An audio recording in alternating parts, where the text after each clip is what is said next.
તમારું મારી YouTube channel Gujju ફિલ્મીમાં। આજે આપણે વશ 2 મૂવીના રિવ્યૂ વિશે વાત કરીશું કે મૂવી કેવી છે। તો ચાલો આપણે આગળ વાત કરીએ છીએ। આ મૂવી તમે જોવા માટે તમારે પહેલાં આ મૂવીનો પહેલો ભાગ એટલે કે વશ લેવલ 1 આ મૂવી જોવું પડશે, તો જ તમે સમજી શકશો કે આગળ આ મૂવીમાં શું આપણને જોવા મળશે। પહેલો ભાગ જે હતો એ ખૂબ જ ઇન્ટેન્સ ડાર્ક થ્રિલરથી ભરેલો હતો અને આ ભાગ જે બીજો આવ્યો છે વશ લેવલ 2 એ એના કરતાં પણ 20 ગણો વધારે ડાર્ક જોવા મળશે તમને અને તમારું રુચિ આની અંદર બહુ ખૂબ સારી રીતે રહેશે।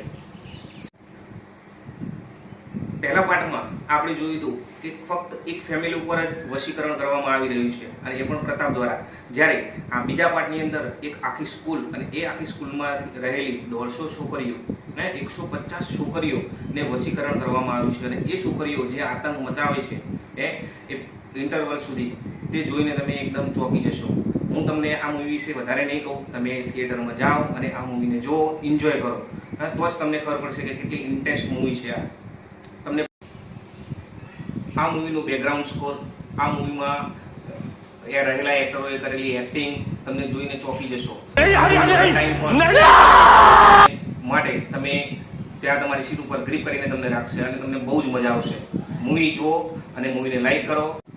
મૂવીમાં તમને સૌથી સારામાં સારી એક્ટિંગ જોવા મળશે હિતુ પંડ્યા સાહેબ, પછી જાનકી બુડીવાલા। જાનકી બુડીવાલા થોડોક ટાઈમ માટે જ છે પણ તેમની એક્ટિંગ જોઈને તમારા રૂવાટા ઊભા થઈ જશે। આ મૂવીમાં બીજી અહીંયા તમને ઘણા બધા હોરર એલિમેન્ટ પણ જોવા મળશે, ઘણો એવા ઇન્ટેન્સ સીન જોવા મળશે। એક છોકરી બાઇક આવે છે અને એનો બાઇક ઉપર બેઠેલા વ્યક્તિને પકડીને પાડી દે, આખો સીન એક સાથે જોવા મળે। અમારી ચેનલને પણ લાઈક કરો અને સબસ્ક્રાઈબ કરો।